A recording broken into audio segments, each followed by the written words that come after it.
جی سامعین، آپ کا اپنا قاری حاضر ہے ابن صفی کی عمران سیریز کی 13ویں کتاب قبر اور خنجر کی نئی ایپیسوڈ کے ساتھ۔ مجھے امید ہے کہ آپ یقیناً اردو ادب کی اس منفرد تخلیق سے لطف اندوز ہو رہے ہوں گے۔ اگر آپ نے اس سے پہلے والی ایپیسوڈز نہیں سنی تو ہمارے چینل کی پلے لسٹ میں جائیں اور پچھلی تمام ایپیسوڈ سنیں اور اپنے لطف کو دوبالا کریں۔ آئیے سنتے ہیں عمران سیریز کی نئی ایپیسوڈ۔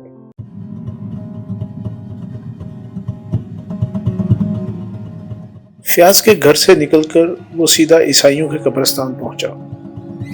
اس کے متصل ایک چھوٹا سا گرجا گھر تھا اور وہ قبرستان اسی گرجے کے زیر اہتمام تھا۔ پادری تک پہنچنے میں اسے زیادہ دیر نہیں لگی، مگر بے سود۔ کیپٹن فیاض نے یہاں بھی ساری راہیں مسدود کر دی تھیں۔ پادری نے نہایت خوش اخلاقی سے کہا، مجھے افسوس ہے کہ میں میمی بیڈفورڈ کے متعلق کسی سوال کا جواب نہیں دے سکتا، اور نہ آپ کو متوفیان کا رجسٹر ہی دکھایا جا سکتا ہے۔ شہر کے ایک بڑے حاکم سے مجھے یہی ہدایت ملی ہے۔ رہا قبر کا معاملہ تو آپ اسے دیکھ سکتے ہیں۔ اس پر غالباً کسی آوارہ آدمی نے سنسنی پھیلانے کے لیے کچھ لکھ دیا ہے۔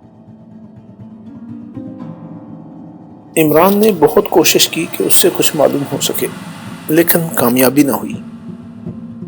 اب وہ ٹپ ٹاپ نائٹ کلب کی طرف واپس جا رہا تھا اور سوچ رہا تھا کہ دھونس دھڑلے کے بغیر کام نہیں چلے گا۔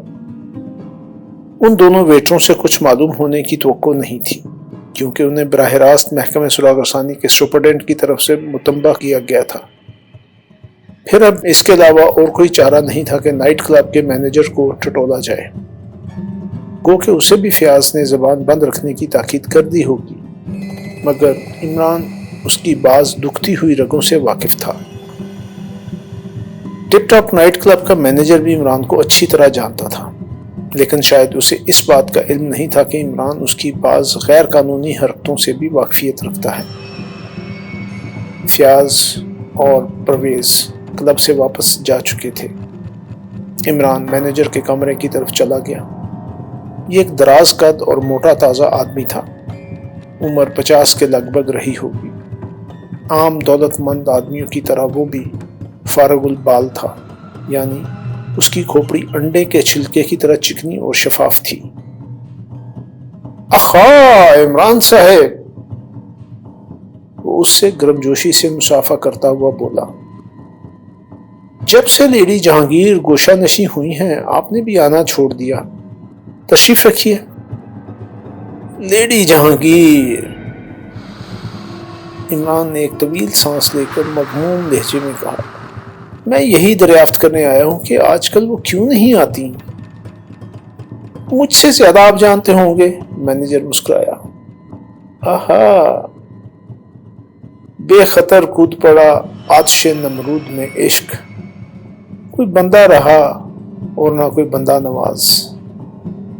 کیا پئیں گے آپ؟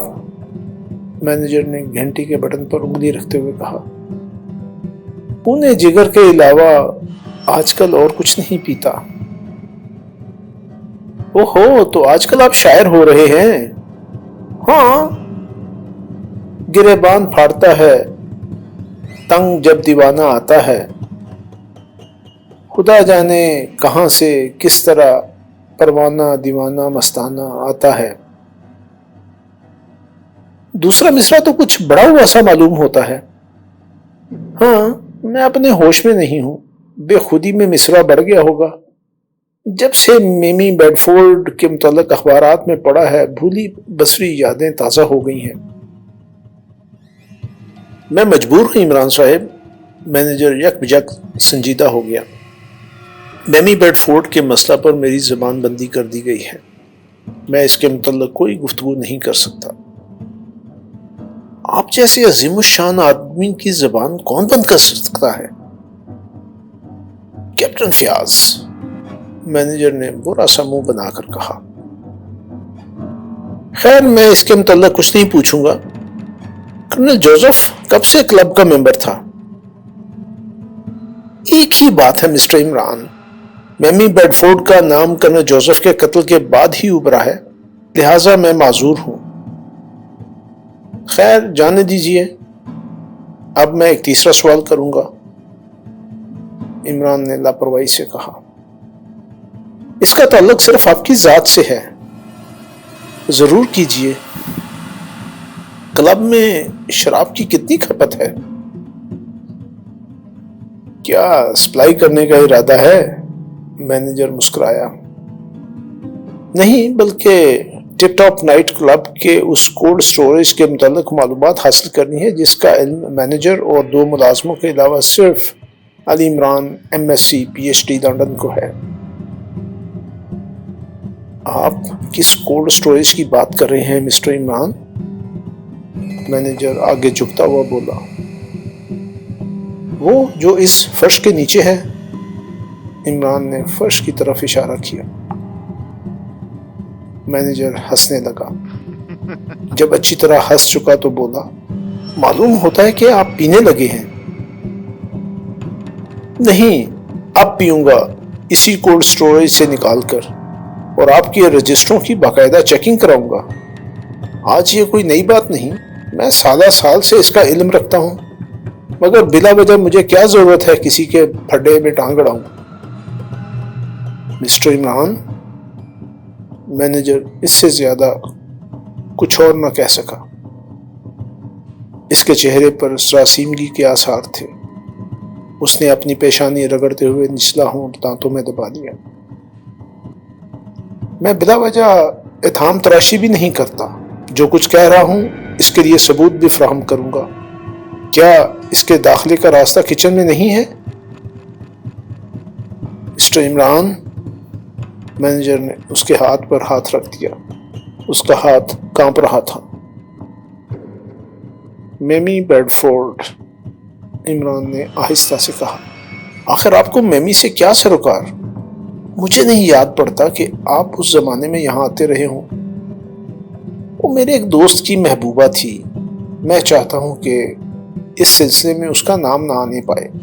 اگر آپ بھی اس میں کسی طرح ملوث ہوں تو بتائیے، میں آپ کی بھی مدد کروں گا۔ مجھے اس سے کوئی سروکار نہیں، مگر جس انداز میں کیپٹن فیاض نے تفتیش شروع کی ہے مجھے پسند نہیں۔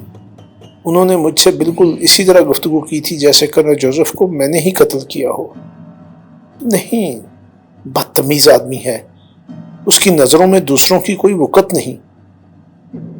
گفتگو کرتے وقت اسے کم از کم آپ کی پوزیشن کا خیال رکھنا چاہیے تھا، عمران سر ہلا کر بولا۔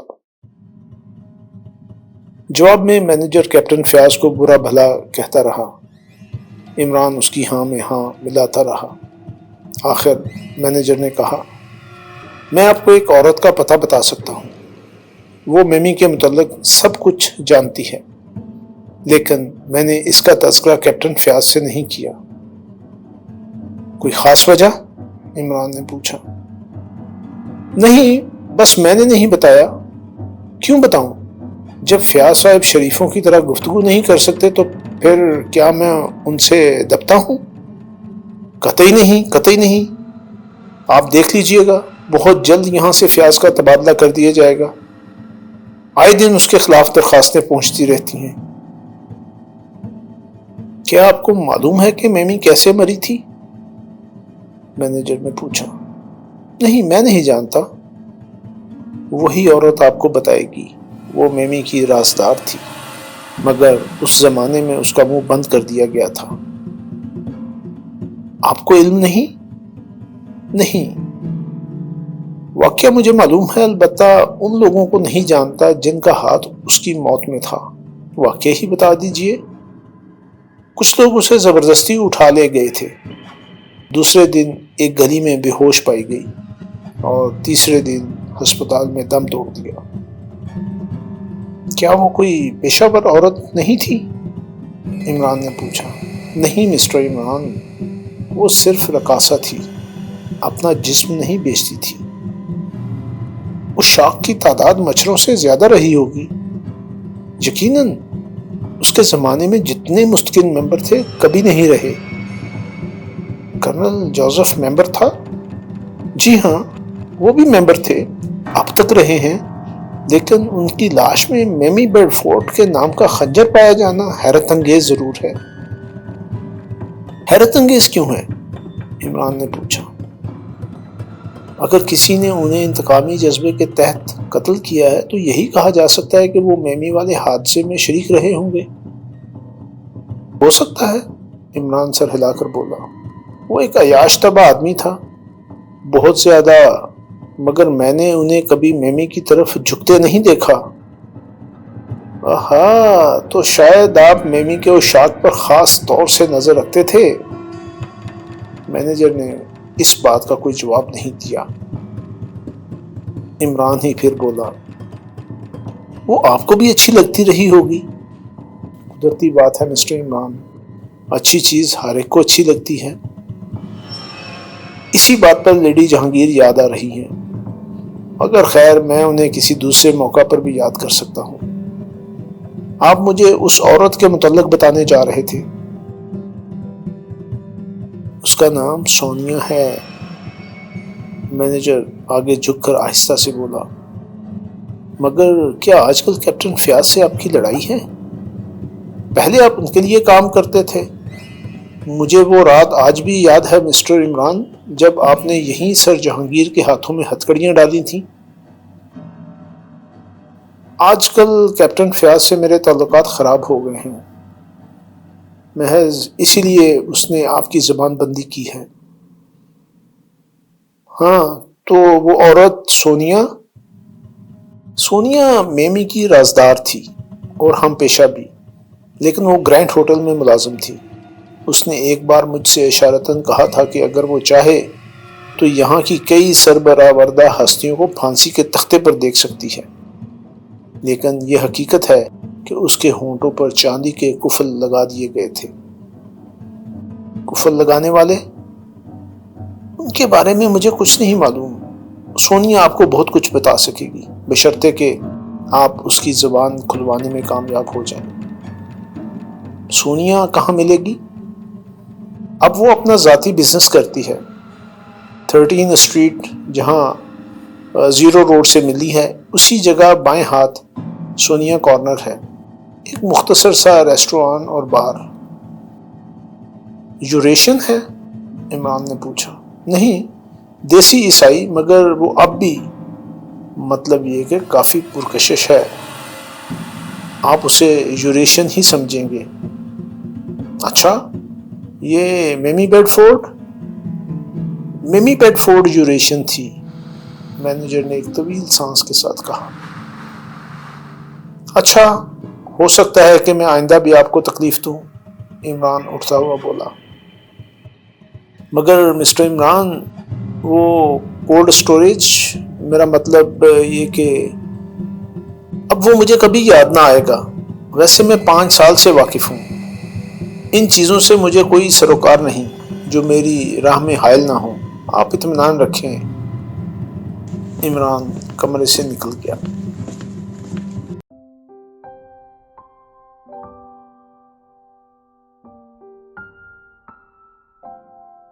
سونیا کارنر بڑی جگہ نہیں تھی، لیکن اپنے ستھرے پن کی بنا پر یہ کارنر کافی مقبول تھا۔ متوسط طبقے کے خوشحال لوگ اسے دوسرے ریستورانوں اور باروں پر ترجیح دیتے تھے، جس کی وجہ سونیا کی دلکشی بھی تھی۔ وہ 35 اور 40 کے درمیان رہی ہوگی، لیکن اب بھی وہ کافی پرکشش تھی۔ عمران جس وقت ہال داخل ہوا، ایک بھی میز خالی نہ ملی، لہٰذا وہ سیدھا کاؤنٹر کی طرف چلا گیا۔ اس وقت وہ بڑا شاندار لگ رہا تھا۔ لباس کافی سلیقے سے پہنا گیا تھا، مگر چہرے پر حماقت کے آثار معمول سے زیادہ گہرے تھے۔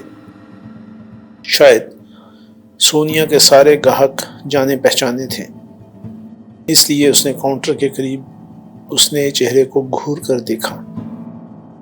تم سونیا ہو؟ عمران کاؤنٹر پر کوہنیاں ٹیک کر آگے جھکتا ہوا بولا۔ سونیا دوسری طرف تھی۔ تمہارا خیال درست ہے، سونیا مسکرائی۔ میں عمران ہکلا کر رہ گیا۔ اس نے اپنے خشک ہونٹوں پر دوبارہ زبان پھیری اور پھر کچھ کہنے کی کوشش کرنے لگا، مگر الفاظ ہونٹوں ہی میں پھوٹ کر رہ گئے۔ کیا بات ہے؟ تم کیا چاہتے ہو؟ میں کچھ نہیں چاہتا، عمران نے شرمیلے انداز میں کہا۔ میرے دوستوں نے کہا تھا کہ تم سونیا کارنر جایا کرو۔ سونیا اسے غور سے دیکھتی رہی، پھر مسکرائی اور ایک ویٹر کو کاؤنٹر کے قریب کرسی لانے کا اشارہ کیا۔ ویٹر نے کاؤنٹر کے قریب کرسی رکھ دی۔ بیٹھ جاؤ، سونیا اس کی آنکھوں میں دیکھتی ہوئی بولی۔ عمران کے چہرے سے شدید قسم کی بکھلاہٹ مترشح تھی۔ کبھی وہ اپنی پیشانی پر رومال پھیرنے لگتا اور کبھی ٹائی کی گرہ کو اس طرح چٹکی سے پکڑ کر حرکت دیتا جیسے دم گھٹ رہا ہو۔ اب کہو کیا بات ہے؟ سونیا پھر مسکرائی۔ مسکراتے وقت اس کے گالوں میں خفیف سے گڑھے پڑ جاتے تھے اور آنکھیں اس طرح چمکنے لگتی تھیں جیسے ان میں اس کے جسم کی ساری قوت کھینچ آئی ہو۔ میں بات ٹھہرو۔ سونیا نے بار ٹینڈر کی طرف مڑ کر کہا، لائم جوس۔ وہ عمران کو توجہ اور دلچسپی سے دیکھ رہی تھی۔ میرا خیال ہے کہ تم یہاں پہلی بار آئے ہو، اس نے عمران سے کہا۔ عمران نے صرف سر ہلا دیا، زبان سے کچھ نہیں کہا۔ پہلے کبھی کیوں نہیں آئے؟ میں نہیں جانتا تھا۔ کسی نے یہاں بھیجا ہے؟ سونیا نے پوچھا۔ ہاں، کس نے؟ میرے چند دوستوں نے۔ کیوں؟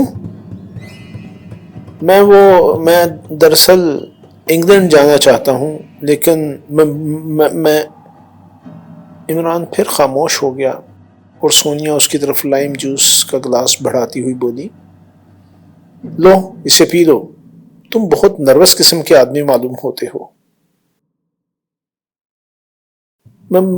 میں بیوقوف، میرا مطلب، سونیا اس کا شانہ تھپ تھپا کر بولی، چلو پیو، شاباش۔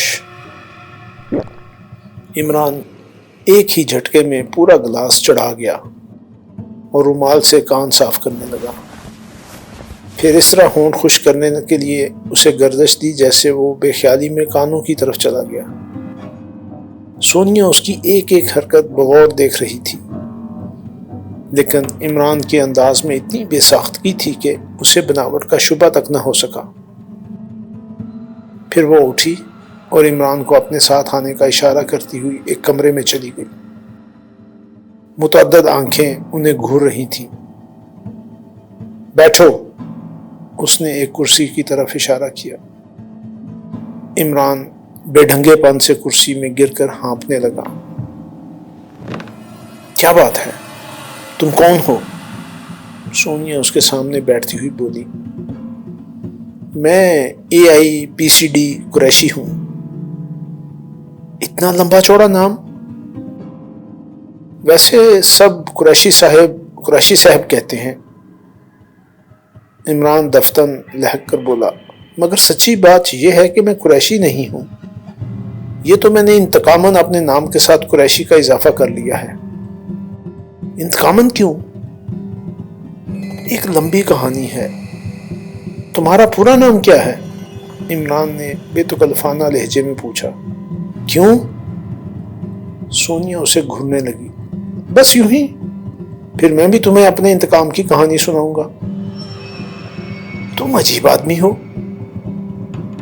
اچھا تم نہ بتاؤ، میں خود ہی مثال کے لیے کوئی دوسرا نام سوچتا ہوں۔ آہا ٹھیک، وہ تو ہاں آج ہی کے اخبار میں تھا، میمی بیڈ فورڈ۔ سونیا کی زبان سے غیر ارادی طور پر نکلا۔ ہاں یہی تھا۔ اچھا وہ بیڈ فورڈ خاندان سے تھی، ظاہر ہے کہ اب 2-4 ہی بیڈ فورڈ بچے ہوں گے۔ کیوں؟ سونیا یک بیک چونک پڑی، لیکن عمران اپنی رو میں بولتا رہا۔ اگر کوئی مس فورڈ یا مسٹر بیڈ فورڈ میری عدم موجودگی میں میرے گھر آئے اور ملازموں سے کہہ جائے کہ مس بیڈ فورڈ یا مسٹر بیڈ فورڈ آئے تھے تو میں فوراً سمجھ جاؤں گا کہ کون رہا ہوگا. لیکن یہ لوگ جب آتے ہیں، قریشی، صدیقی، فاروقی، عثمانی اور نہ جانے کیا کیا، میں کیا کہہ رہا تھا، بھول گیا. تم میمی بیڈ فورڈ کا تذکرہ کرنے آئے تھے، سونیا اسے گھورتی ہوئی بولی. نہیں، میں تو یہاں آدمی بننے کے لیے آیا تھا. میرے دوستوں کا خیال ہے کہ اگر میری تم سے جان پہچان ہو گئی تو میں بیوقوف، یعنی کہ میری ذاتی بیوقوفی دور ہو جائے گی. ہاں تو اب تم بتاؤ، کوئی قریشی صاحب آئے گھر پر، میں موجود نہ ہوا تو کہہ دینا قریشی صاحب آئے تھے. میں سن کر اپنا سر پیٹ رہا ہوں، گویا سارے زمانے میں وہی ایک قریشی تھے، بقیہ سب چغن ہیں. 5,75,000 قریشیوں سے میں واقف ہوں، خدا کی پناہ. عمران نے اپنے دونوں کان اینٹھے اور خاموش ہو گیا. سونیا اسے پھر گھورنے لگی، غالباً اندازہ کرنا چاہتی تھی کہ یہ آدمی سچ مچ احمق ہے یا صرف ظاہر کر رہا ہے. مجھے آدمی بنا دو، عمران نے بھرائی ہوئی آواز میں کہا. کیا تم نشے میں ہو؟ نہیں، میں انگلینڈ جانا چاہتا ہوں، تم سے انگریزوں کے طور طریقے سیکھوں گا. میرا وقت برباد نہ کرو، سونیا نے بے رخی سے کہا اور کرسی سے اٹھ گئی. ابھی تو تم کو مجھ پر رحم آ گیا تھا، عمران گھگھیایا. جاؤ، جان پہچان پیدا کرنے کا یہ طریقہ لغو اور لچر ہے. سونیا کے لہجے میں تلخی تھی. چلا جاؤں گا، عمران اس کے قریب جا کر آہستہ سے بولا، لیکن جانے سے پہلے ایک گلاس لائم جوس کی قیمت ضرور ادا کروں گا، اور وہ قیمت یہ اطلاع ہے کہ ان قریب تم میمی بیڈ فورڈ والے معاملے میں نتھی کر لی جاؤ گی. میں چل دیا. عمران دروازے کی طرف بڑھا ہی تھا کہ سونیا مستربانہ انداز میں بولی، ٹھہرو. عمران ٹھہر گیا لیکن اس کی طرف موڑا نہیں. تم مجھے بلیک میل کرنا چاہتے ہو؟ نہیں. عمران اس کی طرف موڑا، لیکن اب اس کے چہرے پر حماقت کے آثار نہیں تھے. اس نے سنجیدگی سے مگر شفقانہ لہجے میں کہا، 15 سال بعد بھی پولیس میمی بیڈ فورڈ کے کیس میں دلچسپی لے سکتی ہے.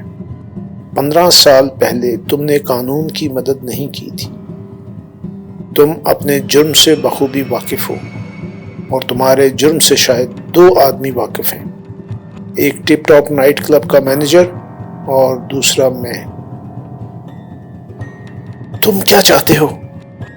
سونیا نے خوفزدہ آواز میں کہا. ان آدمیوں کے نام جنہوں نے 15 سال پہلے تمہارا منہ بند کیا تھا. تم میمی کے بارے میں سب کچھ جانتی تھی. کیا میں غلط کہہ رہا ہوں؟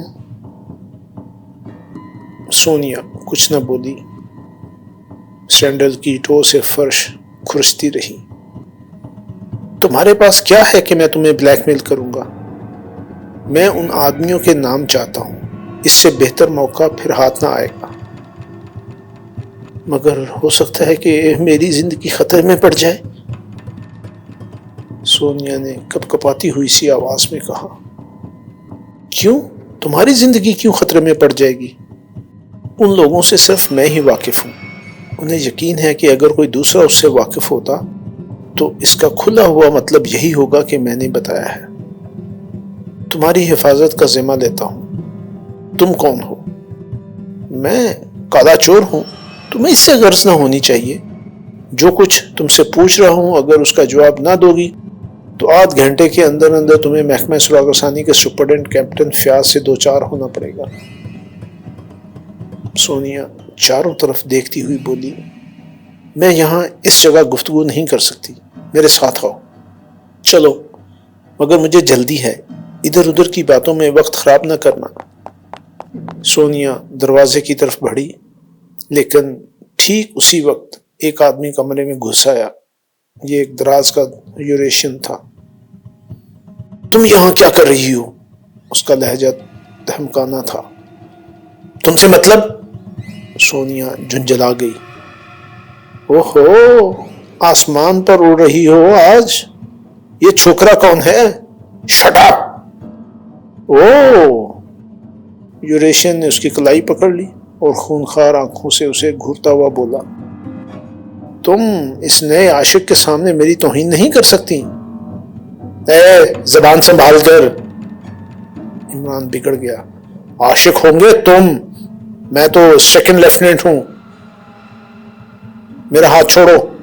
سونیا ہاتھ چھڑانے کے لیے زور کرنے لگی لیکن کامیاب نہ ہو سکی. یوریشن کا چہرہ حد درجہ خونخوار نظر آنے لگا تھا.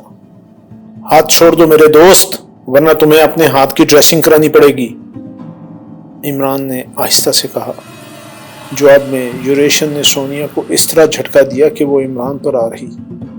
یہ ایک طرح کا اعلان جنگ تھا. عمران نے اسے آہستگی سے ایک طرف ہٹاتے ہوئے کہا، مجھے تمہارا چیلنج منظور ہے، جس طرح چاہے نپٹ لو. نہیں، یہاں نہیں ہو سکتا. دفتن سونیا دونوں کے درمیان آ گئی. یوریشن نے ایک بار پھر اسے بڑی بے دردی سے دھکیل دیا اور عمران کو دھوکے میں ڈال کر اس کے سینے پر ٹکر مارنی چاہیے، مگر عمران ان آدمیوں میں سے تھا جو ایسے مواقع پر ہزار آنکھیں رکھتے ہیں. بہرحال اگر یوریشن نے اپنے دونوں ہاتھ آگے بڑھا کر دیوار سے نہ لگا دیے ہوتے تو اس کی کھوپڑی کی ہڈیاں ضرور اپنی جگہ چھوڑ دیتی. وہ کسی زخمی بھیڑیے کی طرح غرا کر پلٹا، لیکن غصے کی زیادتی اس کا دماغ اٹھ چکی تھی. نتیجہ ظاہر ہے. عمران جیسے پھرتیلے اور ٹھنڈے دماغ کے آدمی نے اسے گھونسوں پر رکھ لیا. اسے اتنی مہلت بھی نہ مل سکی کہ وہ ایک آدھ ہاتھ عمران کے رسید کر سکتا. 3 منٹ بعد وہ زمین پر اوندا پڑا ہوا تھا. اس طرح اپنے ہاتھ ادھر ادھر پھینک رہا تھا جیسے اندھا ہو گیا ہو. آہستہ آہستہ ہاتھوں کی حرکت سست پڑتی گئی اور پھر اس کی پیشانی فرش سے جا لگی. وہ بے ہوش ہو گیا تھا. عمران سونیا کی طرف مڑا جو ایک گوشے میں کھڑی کانپ رہی تھی. اب کیا ہوگا؟ وہ کپ کپائی ہوئی آواز میں کہہ کر آگے بڑھی. اب یا تو یہ مر جائے گا یا نہ مرے گا، اس کے علاوہ اور کچھ نہیں ہو سکتا. اسے چھوڑو. تم مجھے کہاں لے جا رہی تھی؟ جہنم میں. تم نے بہت برا کیا. کیا تم نے سنا نہیں تھا وہ مجھے خواہ عاشق بنا رہا تھا؟ برداشت کی بھی حد ہوتی ہے. تم مجھے گالیاں دو، میں برا نہ مانوں گا، مگر عاشق؟ ارے توبہ توبہ. عمران اپنا منہ پیٹنے لگا اور سونیا بے ہوش یوریشن پر جھک پڑی جو آنکھیں بند کیے بڑے گہرے گہرے سانس لے رہا تھا. تم وقت برباد کر رہی ہو سونیا. میں تمہیں صرف 3 منٹ اور دے سکتا ہوں. چوتھے منٹ پر کیپٹن فیاض کو فون کر دوں گا. مگر تم نے جو یہ مصیبت کھڑی کر دی ہے. سونیا نے بے ہوش آدمی کی طرف اشارہ کیا. اس کی فکر تم نہ کرو. ہوش میں آتے ہی یہ چپ چاپ اٹھ کر یہاں سے چلا جائے گا اور پھر سونیا کارنر کو کسی نئے طوفان کے لیے ہر وقت تیار رہنا پڑے گا. کیا یہ کوئی خراب آدمی ہے؟ عمران نے پوچھا. خراب کے بھی تیسرے درجے سے تعلق رکھتا ہے، مگر کارنر کے لیے کبھی برا نہیں ثابت ہوا. تم اب چلو یہاں سے. اگر تمہیں گراں گزرا ہو تو میری طرف سے اسے 1 گلاس لائم جوس پلوا دینا. تم حالات کی انتہائی درجہ سنجیدگی سے ناواقف ہو. ارے اب ختم بھی کرو. عمران جھنجھلا گیا. ورنہ میں پھر اپنی پرانی دنیا میں لوٹ جاؤں گا. تم نے مجھے الجھن میں ڈال دیا ہے، سونیا نے بکھلائے ہوئے لہجے میں کہا. اس کا یہاں اس طرح پڑا رہنا خطرناک ہے. مار ڈالوں؟ عمران نے بڑی سادگی سے پوچھا. نہیں. سونیا کے پیر پھر کانپنے لگے. پھر تم کیا چاہتی ہو؟ تم فی الحال یہاں سے چلے جاؤ، ورنہ تمہاری زندگی بھی خطرے میں پڑ جائے گی. اس کے ساتھی بہت برے ہیں. ہاں، میں چلا جاؤں اور تم اسے ہوش میں لانے کے بعد اسے کہو کہ میں ایک بلیک میلر تھا۔ سونیا، تم مجھے الو نہیں بنا سکتی۔ میں جانتا ہوں کہ تم اور یہ آدمی گندے قسم کے کاروبار میں شریک ہو سکتا ہے کہ تم لوگ ان آدمیوں کو جن کا تعلق میمی کی موت سے ہے بلیک میل ہی کر رہے ہو۔ عمران نے آگے بڑھ کر دروازے کی چٹکنی چڑھا دی اور سونیا کی طرف مڑتا ہوا بولا، اب شروع ہو جاؤ۔ اس بے ہوش آدمی کی پرواہ نہ کرو، میں لاشوں پر بیٹھ کر بھیرویں الاپنے کا عادی ہوں۔ یک بیک سونیا کا رویہ بدل گیا اور وہ ایک خونخوار عورت نظر آنے لگی، کیونکہ اس نے اپنے بلاؤز کے گریبان میں ہاتھ ڈال کر ایک چھوٹا سا آٹومیٹک پستول نکال لیا تھا۔ وہ اس کا رخ عمران کی طرف کرتی ہوئی گررائی، اپنے دونوں ہاتھ اوپر اٹھا لو۔ اچھا، عمران نے ہاتھ اٹھا دیے۔ تم کون ہو؟ کوئی بھی ہوں، لیکن تم لوگ مجھ سے زیادہ خطرناک نہیں ہو سکتے۔ پہلے میرا ارادہ تھا کہ کچھ دنوں بعد تم پر سچ مچ عاشق ہو جاؤں، مگر اب یہ لاکھ برس نہیں ہو سکتا۔ میں بڑی بے دردی سے فائر کرتی ہوں۔ ضرور کرو فائر، لیکن خیال رہے کہ دوسری طرف تمہارے گاہک موجود ہیں۔ یہ کارنر ہمیشہ کے لیے ویران ہو جائے گا۔ جواب میں سونیا تلخ ہنسی کے ساتھ بولی، تم اس کی پرواہ نہ کرو، یہ کمرہ منٹوں میں ساؤنڈ پروف بن جاتا ہے۔ وہ ریوالور کا رخ عمران کی طرف کیے ہوئے الٹے پاؤں چلتی ہوئی سوئچ بورڈ تک گئی اور بایاں ہاتھ اٹھا کر نہ جانے کیا کیا کہ دوسرے ہی دمے میں سارے دروازوں کے سامنے بڑی بڑی چادریں سی آ گئی۔ یہ کسی دھات کی تھی۔ اب تم مرنے کے لیے تیار ہو جاؤ، سونیا نے کھوکھلی آواز میں کہا۔ اس کا چہرہ ہر قسم کے جذبات سے عاری نظر آ رہا تھا اور آنکھیں ویران ہو گئی تھیں۔ ایسا معلوم ہو رہا تھا جیسے ان میں بینائی نہ رہ گئی ہو۔ میں بالکل تیار ہوں، تمہارے ہاتھ سے مرنا بھی کافی لذت انگیز ہوگا، چلو۔ سونیا نے فائر کر دیا، مگر عمران اس سے تھوڑے فاصلے پر کھڑا مسکرا رہا تھا۔ سونیا نے اندھوں کی طرح فائر کرنا شروع کر دیے، حتیٰ کہ سارے راؤنڈ ختم ہو گئے۔ غالباً اسے کچھ سجھائی نہیں دے رہا تھا۔ عمران نے آگے بڑھ کر اس سے پستول چھین لیا۔ اب تم چیخو، وہ مسکرا کر بولا، پھیپھڑوں کا سارا زور صرف کر دو، کمرہ ساؤنڈ پروف ہے نا؟ سونیا حیرت سے آنکھیں پھاڑے اسے گھور رہی تھی۔ عمران نے پھر کہا، دوسری ملاقات پر میرے لیے پستول کی بجائے ٹامی گن رکھنا، سمجھی؟ سونیا خاموش ہی رہی۔ اب وہ اس بے ہوش آدمی کی طرف دیکھ رہی تھی جس کے جسم میں کچھ حرکت بیدار ہو چکی تھی، لیکن وہ ہوش میں نہیں آیا، اور سونیا خشک ہونٹوں پر زبان پھیرتی ہوئی عمران کی طرف دیکھنے لگی۔ کون ہے یہاں جو تمہیں بچا سکے؟ عمران اس کی آنکھوں میں دیکھتا ہوا دانت پیس کر بولا۔ سونیا دیوار سے ٹک گئی۔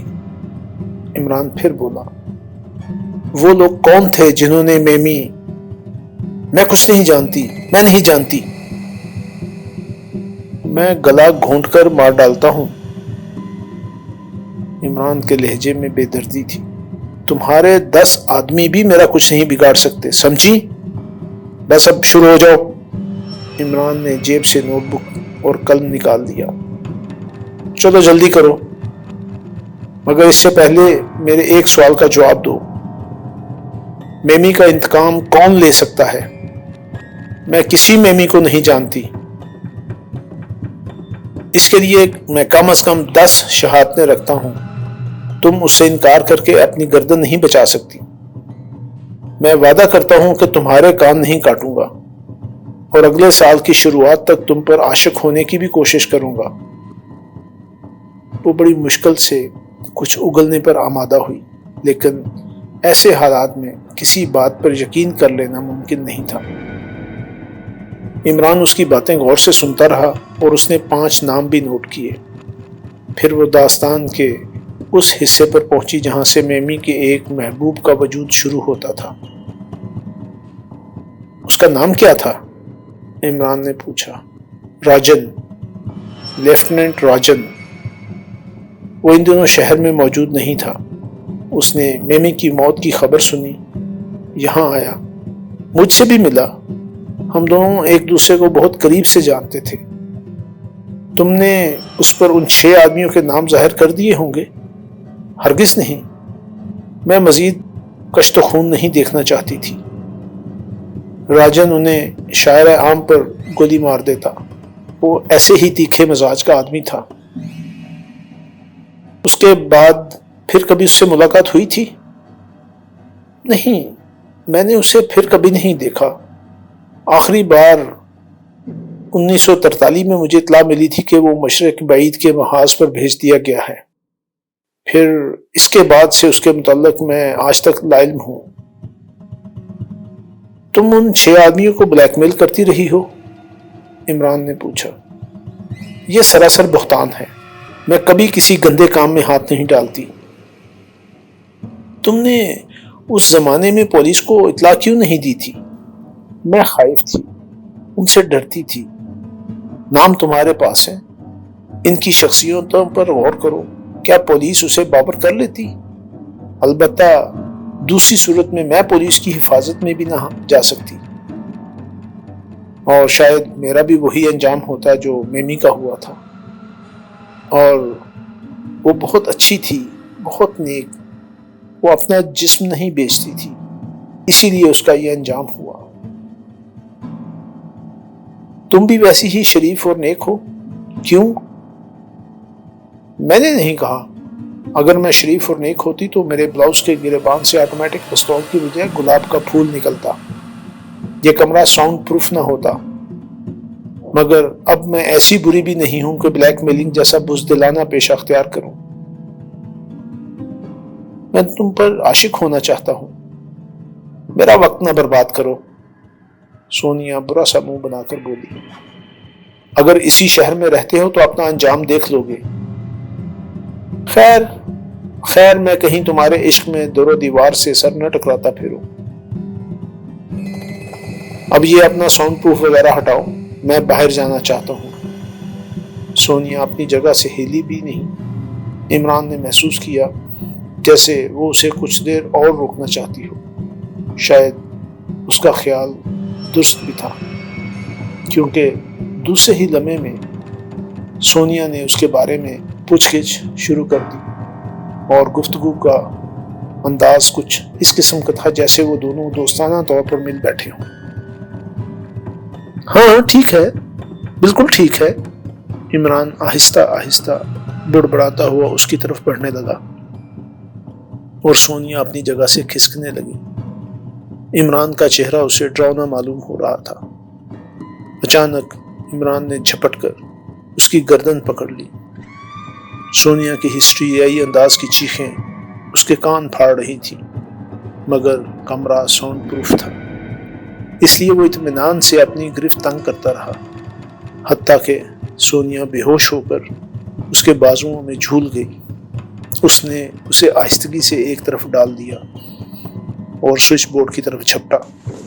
اس پر ایک غیر معمولی قسم کا سوئچ موجود تھا۔ پھر اسے کمرے سے نکلنے میں آدھے منٹ سے زیادہ وقت نہیں صرف کرنا پڑا۔ باہر کا کمرہ حسب معمول گاہکوں سے آباد تھا۔ عمران نکلا چلا گیا۔ جی سامعین، آپ نے عمران سیریز کی نئی ایپیسوڈ سنی۔ مجھے یقین ہے کہ آپ ضرور اس سے محظوظ ہوئے ہوں گے۔ آپ کا قاری آپ سے اجازت چاہتا ہے، مگر جانے سے پہلے ہمارے چینل کو ضرور سبسکرائب کریں، اپنے دوستوں اور دیگر حلقہ احباب میں بھی اسے شیئر کریں۔ ملتے ہیں کچھ دیر کے بعد نئی ایپیسوڈ کے ساتھ۔